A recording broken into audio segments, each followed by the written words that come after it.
Hey internet, do you wonder how Australian houses look like? Well, wonder no more, because today I'm gonna show you my house. Not really my house. We are just renting this house, but it's a typical Australian unit here in Fremantle, Perth.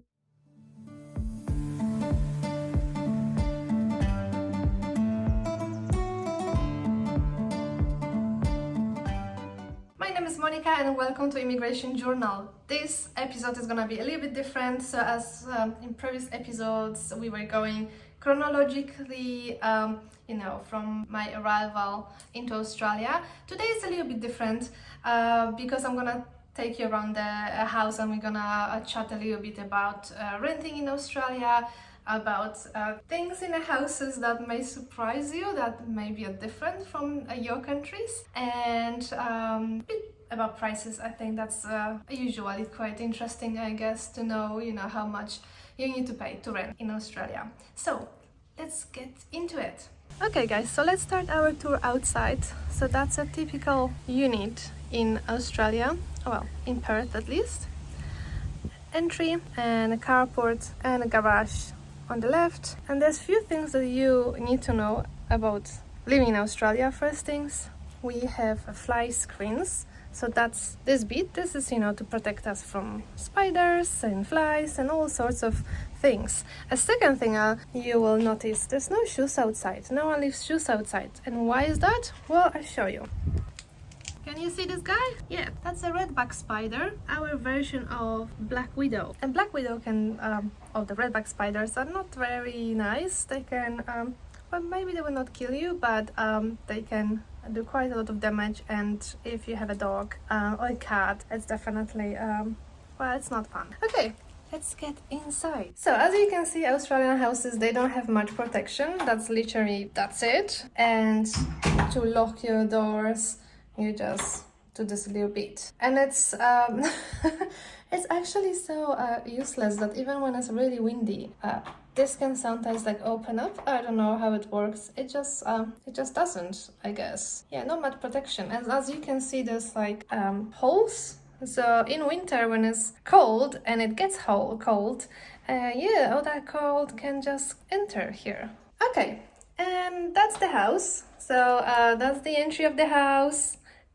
We are renting a pretty tiny unit, but the plan and the floor plan is it's quite common in Australia. So the units, they often have an open plan living room and a kitchen, and then very small rooms, bedrooms. That's our Nanukito. Nanuk, say good morning. And Nanuk is waiting for his dad because dad went to work. Anyhow, so with Australian renting, when you are renting a property, you from the agency, you usually don't get any furnitures. Most of it's our furnitures. Usually in the kitchen, yes, in the kitchen you would get the basics. So for example, this white cabinet was here, but it was completely damaged. So it didn't really have even those front doors. So we had to fix it. I mean, we didn't have to, but if you want to have a nice house, that's what we did. That cabinet was here as well. I don't know, I find this kitchen really not very functional in a way of how it's everything organized. But I guess because it was a unit in Fremantle, probably they assumed that people would not really cook that much because there's lots of restaurants and cafes around. So maybe they thought it's gonna be kind of a place for young professionals that they don't cook or something. So yeah, the kitchen it sucks really. Oven, that's something that was here as well. A little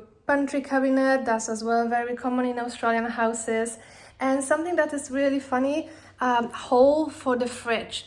I don't know if you can see that. There is a hole in the wall for a fridge. So let's assume you want a bigger fridge. Well, you're not gonna get it because that's it. That's the hole you get in a rental. And even if you're buying in new houses, that's very common that they give you a ready cutout in the wall, and it's well, that's it, that's your fridge. So it's just something funny. Also, if you notice, there's no range hood. It's not it's a big deal, but if you cook, it would be nice to have a range hood, but not here. Anyway, So that's our tiny kitchen. That's our cabinet. That's actually what Edgar built. So it's a really nice one. The one on the shoe cabinet.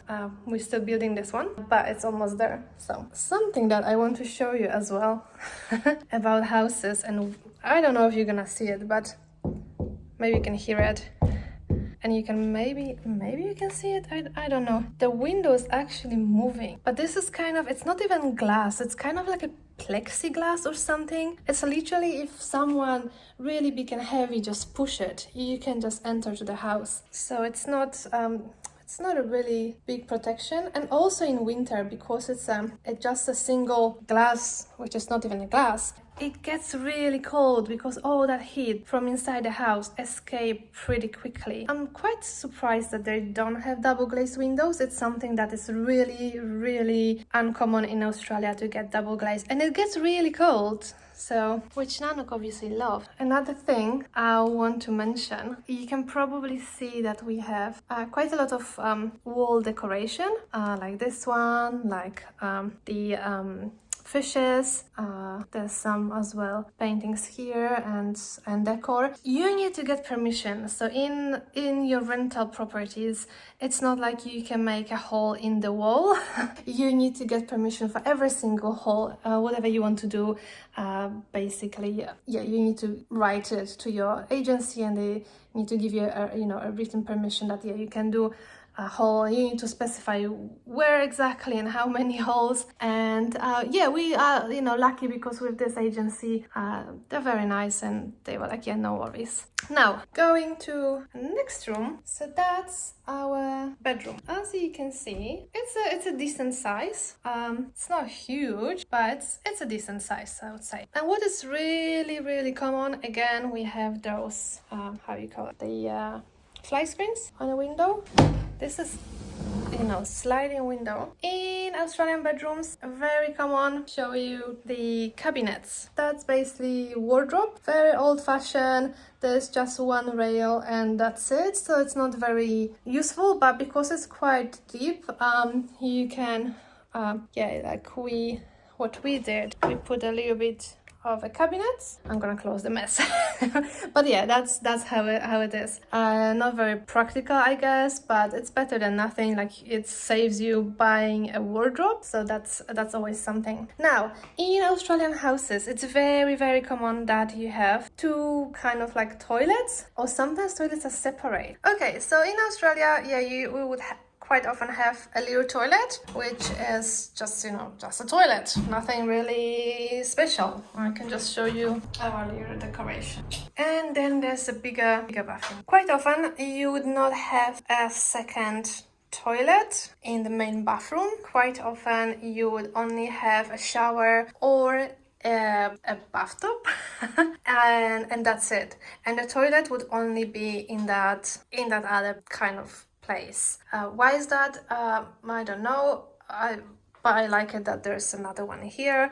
Very useful. There is another room, which is currently my studio, workplace kind of thing, which we use for work, and sometimes when we have guests, that's a sofa bed, so we put our guests here. We then either take the desk outside or we turn it around, and there's a sofa bed here. Again, in this room we have a fly screen on the window, so it's pretty good, because in summer you can have your window open all the time, and it just doesn't get, like, you don't have all this spiders that they live here in the corners. So yeah, that's actually pretty good.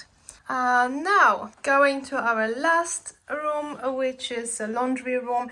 In Australia, it's very common that there is a separate room for laundry, and it's always has this a little funny looking, actually really ugly sink. This is it's useful when you want to mop and you want to put that big bucket here, but it's actually pretty awful. Laundry, also the pipe, it goes directly here, which is very weird. Like in Europe, we don't have that. Usually that pipe, you know, you connect your laundry straight to the wall and that goes, well, to your sewage system. But here now, it just goes to the sink and then it goes to the funny hole that is outside. I can show you, and it just goes to that hole and you can hear the water going into that hole outside. Yeah, Australia, I guess. Again, this place was completely empty apart from this little sink, and we built all those cabinets. They're custom built. Yeah, Edgar did it. Let's go outside. And look, you want to show outside? Too hot. Now, another funny thing that I want to point it out is the sliding doors. They're quite often very flimsy, and because all the dirt just stays here, it's kind of like impossible to clean because you cannot really remove it. I mean, you can, but it's the whole problem. The same with those windows.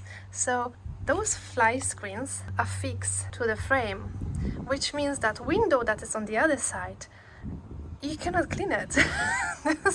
You need to either like have a special tool or break it, or I don't know how, but we asked the agency and even they didn't know how to remove it. Probably need to call a window people to remove the fly screen, and then you can clean the window. So you know, yeah, really sorry that my windows are dirty, but it's nothing I can do about it. And as you can see, we have spiders.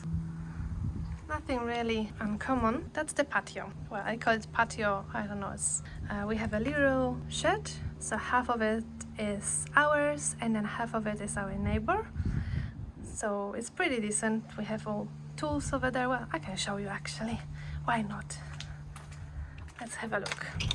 So that's the place. We have all the stuff here. Heater for winter, a barbecue, tent, fishing stuff. This, same as, you know, inside the house, it was empty.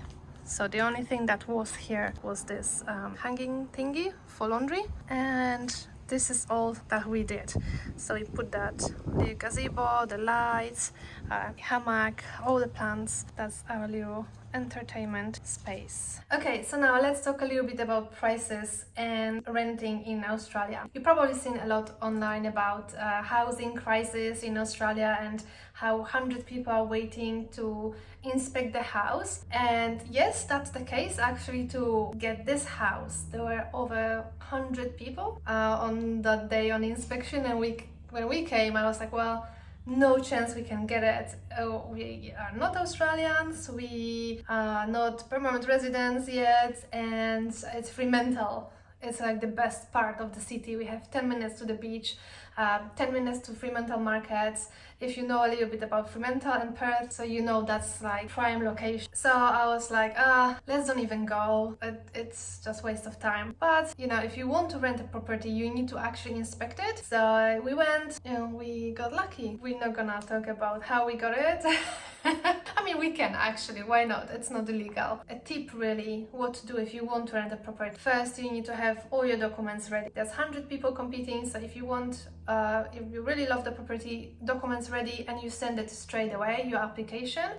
Documents, I mean previous rentals, bank statements, your contracts from the companies showing that you work, you have money. And if you have a dog, what I really recommend is having a dog CV or dog resume. That's what we have for Nanook, and I kid you not, we got house in New Zealand and I'm pretty sure this house as well, and one in Armadale, just because of that CV. We had agencies calling us, oh my god, we really love it, it's so cute, yeah, you have a house. Other thing, what we've done, we offered more money. Now I think the law changed, so you cannot do it. When we were applying for this house, it was still legal. So what we've done, we basically said, hey, we're gonna give you a $50 a week more, and I think that was probably a deal breaker. But anyhow, so that's renting, and that's my tips, what you could do if you want to get a property. Obviously, you know, things like being flexible, you probably heard that a lot. We as well, we started in Armadale. So if you know a little bit, you know, it's the worst part of the city. So yeah, you need to start somewhere, and it might be Armadale, horrible place, really. So that's about renting. Prices. For this house, because in Australia you pay week rent, for this house we are currently 590 without bills. So then bills are on top of that. With bills, obviously that's very much up to you. How much you're gonna spend. For us, it's usually around another $100. Per week. So I would say we are hitting 700, which is about 25% of our combined salaries, which is really great because usually people spend around 30% or more of their salaries on rental. So we are still, below that bracket. And that's something as well I would kind of recommend when you are renting. Don't go for like super expensive properties, because in Australia, I think everywhere really, prices will go up. So the first year we were pretty lucky, our price didn't change, so we were only paying 550 per week, and it's purely because we offered that we are gonna do some upgrades to the house. Like we fixed that cabinet in the kitchen, we fixed the verge is that little garden in front of the house. So they agree like, yeah, sure, you don't need to pay. But then the second year is like, we need to put the price up, which is fair enough. But prices in Australia, renting with the agencies, they can increase basically at least once a year, sometimes even twice. And in Western Australia, there is no cap on that increase, which means that they can increase from like anything like 2% to 10-15%, which can be a deal breaker for some people. So my recommendation, even if you have a budget for a house that is $700-800 per week, keep in mind that your salary probably is not gonna increase next year, but your rental will, so be careful. Another thing, renting with dogs. So this is a tricky part because I find Australia really not dog friendly on every level. You cannot take a dog to a national park, you cannot take your dog to so many like natural reserves, and you could think, oh yeah, well, fair enough, the fauna and flora and blah blah blah, your dog. Yes, but my dog is on leash, he cannot go and grab a kangaroo. Just a fun fact, which is not really that fun, cats, domestic cats and feral cats are number one threat. So they kill millions of animals every year. But somehow cats can wander around the streets and no issue, but dogs, now we cannot go. Anyhow, same with rental. So officially, no one can refuse you a house because you have a dog. But in reality, very many rentals will have a note, no pets allowed. So if you're looking in your application to, for rentals, you can choose that filter, dogs allowed, but that's gonna shrink your options to bare minimum. So my recommendation here, don't do it. Check as well houses that they don't have specifically dogs allowed information, but quite often in their description there is information that dogs, possible on application, or you need to check with the owner, blah blah blah. You may think that having a small or big dog matters. I think it doesn't really. We have a pretty big dog. It's a Samoyed, 27 kilograms. Pretty fluffy, so we were worried that we're not gonna get the house, but again, if you're quite prepared with all the documents, it's gonna be okay. I showed you around my house. I hope you like it. Well, rental, maybe important thing, why we don't have a house. First of all, because as non-residents and no citizens, we are considered foreigners. No shit, no? So to get a loan from the bank, there's apparently, again, don't quote me on that one, there's only one bank that give mortgages, loans to foreigners, and obviously interest rates not that great. So we are waiting, because once we have PR, well, we can do everything as Australian. That's the main reason why we don't have a house. Another one, because we move around a lot, so I kind of feel like it would be probably silly to get a property and get tied to one place. We still are considering moving back to Queensland, because our hearts are in Queensland, but we will see what happens. That's it for today. If you have any questions, if you find some bits and bobs funny, or if it's the same in your country, let me know in a comment, and I see you next time. I can't promise it's gonna be next week, but I will try. Thank you for today. Have a lovely weekend.